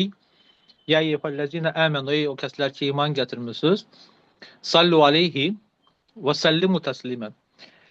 Tam təslimiyyətdə olan insan o daxili agahı tapır özündə. O daxili sülhü, sakitçiliyi bir növ o nirvanaya aparan bir yoldur. Bu qədər. Gözəl, çox təşəkkür edirəm. Bəli, burada yazanlar da oldu. Çox dəyərlidir yazdıqlarınız. Həqiqətən də elədir. Və təslimiyyət o rahatçılıqla, təslimiyyət o bəzən biz bu səlim qəlblə də onu deyirik, sağlam qəlblə. Çünki sağlam qəlblə idarə edən və sağlam qəlbə güvənən insan əslində o təslim olanlardandır. Allah Teala Quran-ı Kərimdə bizə salih qəlbdən çox danışır. O səlim qəlbdən, hansı ki rahatdır. Rahatdır, nədə rahatdır? Allahın təqdirinə və Allahın onunla bağlı olan hökmlərinə. Çünki bizim işimizdə biz istəməsək də Allahın bəzi hökmlərinə qarşı biraz asiliyimiz ola bilər. Nəyə görə belə ya da nəyə görə bu mənimlə oldu? Mənə gələn danışanlarım var və bu arada ibadət əhli olan insanlardır. Gülarə xanım, nəyə görə bu mənimlə baş verdi? Yəni sanki mənimlə baş verə bilməz, hər kəslə baş versin, amma mənimlə yox. Tamam mı? Amma burada o məqamlardan biz keçirik. Nə qədər mən təsliməm, nə qədər mən bu şeyləri qəbul edə bilərəm. Və bunu özümüzdə də tərbiyə edən parçamızdır. Baxın təxminə, tərbiyə edilən parçamızdır. Yəni mən təslimiyyəti öz imanımla, davranışlarımla ya çoxaldıb, ya azalda bilərəm. Və orada o prioritetlər dedim çox önəmlidir. Əgər mənim üçün Rəbbim və Rəbbimin razılığı öndədirsəm, qalan hər bir şey öz mənasını tam itirməyəcək, amma azalacaq. Azalacaq. Və bu çox vacibdir bunun. Bu prioriteti qurmaq. Sualınıza cavab verə bildimmi? Bəli, çox gözəl. Olardı bir şey də deyim. Gülər xanım, ümumiyyətlə o təslim sözü feiliyyətə ki toxunduq, İslam da oradan gəlir. Tam təslim olunmaq. Müslim sözü də oradan gəlir. Təslim olunmur. Bu həm bizim yolumuzun hədəfidir. İslam. Yəni İslamı biz uşaqlıqdan sözü eşidirik və artıq ona biraz dinin adı kimi baxırıq. Amma misal üçün ərəblər üçün, tam üçün yoxdur, o təfəkkür edən ərəblər üçün və bizim üçün İslam deyəndə biz İslam yolundayıq, yəni təslim olma yolundayıq. Biz əgər özümüzə müsəlman deyiriksə, mən müsəlmanım və mən təslim olunmuşam. Siz düzgün vurğuladınız ki, nə qədər təslim olub, o artıq hər insanın özünə qayıdır. Nəyi ön plana qoyur və s. Mən belə bir şey deyərdim ki, bu təslim olunma məsələsi bir brilyanta bənzəyər ki, onun nə qədər çox tərəfləri varsa, bir o qədər də qiymətlidir. Nədə təslim olunmusan? Namazında mı təslim olmusan? Təqva ilə təslim olunmusan? Hər addımı atmamışdan öncə Allahı düşünürsən, yoxsa yox. Sən mərhəmətinlə təslim olunmusan. Allahın burada 99 bizə bəlli olan isimlərini götürsək, orada bir-bir onu araşdırsaq, görərik ki, təslim olunmanın nə qədər ətrafları var, misal üçün. Özümüzə cavab verə bilərik. Siz demişkən, hər kəsən özü üçün onu qeyd edə bilər. Nə ilə təslim olmuşam mən? Harada mən güvənirəm Allaha, harada güvənmirəm? Gündəlik işimizdə burada cürbəcür insanlar var. Biri ola bilər psixoloqdur, biri ola bilər ədəbiyyatşünasdır, ya iqtisadiyyatçıdır. öz işlərinin hansı sahəsində təslim ola bilirlər, hansı işlərə təslim ola bilmirlər. Siz o dediyiniz şeyləri də eləsələr çox maraqlı olar və burada görəcəyik ki, bu təslim olunma həqiqətən bir brilyanta bənzəyir. Və biz hər birimiz bir brilyantıq. Görək kimin nə qədər o aqrankası var da, o qədər də qiymət Parıltısı o versin. qədər də parıldayacaq. Hə? Çox O gözəl qədər də dediniz, gözəl parıltı metafor. olacaq. Aha, gözəl metafor oldu. Həqiqətən də nə qədər biz parıldayacağıq, hansı tərəflərimizdən və yəqin ki, elə həqiqətən də doğrudur. Yəni bunun yavaş-yavaş bugünkü günümüzü də yekunlaşdırsaq, əgər suallar olmasa, tam da o dediyiniz kimi bir brilyanta bənzər olaraq hər birimiz nə qədər və o bizim dəyərliliyimiz tam da onunla artacaq, elə deyilmi? O bizim hansı tərəflərimizlə nə qədər Rəbbimizə təslim olacaq. Və bugünkü mövzumuzun tam da arxasında duran yəqin ki, elə bunlardır. Nə qədər biz dayanıqlı olacaq, o qədər Rəbbimizə daha çox təslim olan tərəflərimiz də olacaq. Buyurun Cəmilə. Salam, hər vaxtınız xeyir. Aleyküm. İlk öncə təşəkkür edirəm. Çox gözəl bir mövzu ilə yaxınlaşmısınız bizə. Görüşmüşük sizlə. Düzü biraz gecikmişəm, saatı unutmuşam. Amma çox maraqlı idi və sona yaxın məndə bir fərqindəlik yarandı. İstəyirəm onu sizdən paylaşım ki, həyatımı bir qaçış kimi yaşayıram son dönəmlərdə. Birdən-birə mənə elə bir fərqindəlik gəldi. Demək, təslim olmurammış mən. Mən ancaq mən eləyim, mən bacaracağam da. Heç kəsə güvənməmək kimi bir dönəm var. Bir anlıq sakitlik gəldi mənə. Bunu sizdən paylaşmaq istədim. Təşəkkür edirəm. Maşallah. Gözəl, çox gözəl. Həqiqətən də Cəmilə elə anlarımız var ki, bizim kontrolumuz altındadır. Yəni dediyim kimi müəyyən bir şeylər, addımlar ata bilərik və atmalıyıq əslində. Amma elə bir şeylər var ki, bizim kontrolumuz dışındadır. Və orada sonra dinləyərsən, yazısı olacaq inşallah. Orada dediyimiz sosial dəstək var. Sosial dəstək necə ki, məhbuslardan danışdım. Hətta tıklamaqla bir-birinə dəstək olmağa çalışırlar. Biz insanların o sosial dəstəyə ehtiyacımız var. Ona görə Allah Teala deyir ki, bir-birinizə dəstək olun. Bir-birinizə, yəni qohumluq əlaqələri ilə, qonşuluq əlaqələri ilə, Peyğəmbər s.ə.v-in nə qədər hədisi var qonşuluq haqları ilə. Yəni baxın nə qədər cəmiyyətdə olmağın önəmi vurğulanır. Yəni biz bu cür biz oluruq. Yəni biz sözümüz çox vacibdir. Hətta təzəlicə bir konferansda çox xoşuma gəldi. We-ness, yəni ingiliscədən o bizlik belə desək, bizlik, we-ness çox xoşuma gəldi. Yəni bəli, biz olmaq nədir? Və biz olmaqla bərabər o daha da yaxşı ola bilirik. Hansı cəmiyyətdə, hansı toplumda, ətrafımda kimlər var, mən onlarla necə özümü tənzimləyə bilirəm, bunlar bizim dayanıqlığımızı artırır. Və belə insanları ətrafımızda daha çox görmək istəyirik ki, onlarla ünsiyyətdə özümüzü tapa biləcəyik, o daha möhkəm ola biləcəyik, daha müdrik ola biləcəyik və bu sosial dəstəklər həqiqətən də vacibdir. Hətta İnşallah mayın əvvəlində bir konferansa məni dəvət ediblər. Çox ümid edirəm ki, tam da bunu ələ alacağım. O Malik Bədrinin davamçısı olaraq o Batının, Qərbin görüşlərlə o İslami baxışlarının əslində ümmətin və cəmiyyətin vacibliyini önə çıxartmaq üçün. Ondan sonra da inşallah ümid edirəm o məqalə ilə də paylaşa biləcəm sizinlə. Yəni biz anlayışı çox vacibdir. Bu bizim tənzimləmə sütunlarımızdan biridir. Və burada hər şey o yükü öz üzərinə götürməklə deyil. Hardasa biraz yüngülləşmək, bir şeyləri Rəbbim bunu sənə təslim edirəm kimi, yəni bu mənim gücümdə deyil, mən bunu daşıya bilmirəm. Amma mənim eləcəyim bax budur. Və bunu eləmək, biraz rahatlamaq. Həm də bu təkcə yəni müsbət tərəfdən yox, məsəl üçün ətrafdan sosial faktordan baxsaq, ətrafımızdakı insanların başına gələnlərdən də görürük. Yəni bunu yaşayan tək mən deyiləm. O da yaşayıb, başqası da yaşayıb. Bu da dəstək olur. Çox sağ olun, minnətdaram. Gözəl. Bəli. Biz bunu mindfulness-da çox istifadə edirik. O ortaq dediyimiz, ortaq kədər, ortaq yaslar, ortaq bir şeylərimiz var. İnsanlığın yaşadığı ortaq bir şeylər var və biz orada təbii ki, bunlarda da biraz rahat olmalıyıq ki, bəli, təkcə mən deyiləm. Yəni bəzən o bizim, yəni bu acını sadəcə mən yaşamıram. Bəli, o da çox dəstək olur. Suallar, fikirlər, düşüncələr.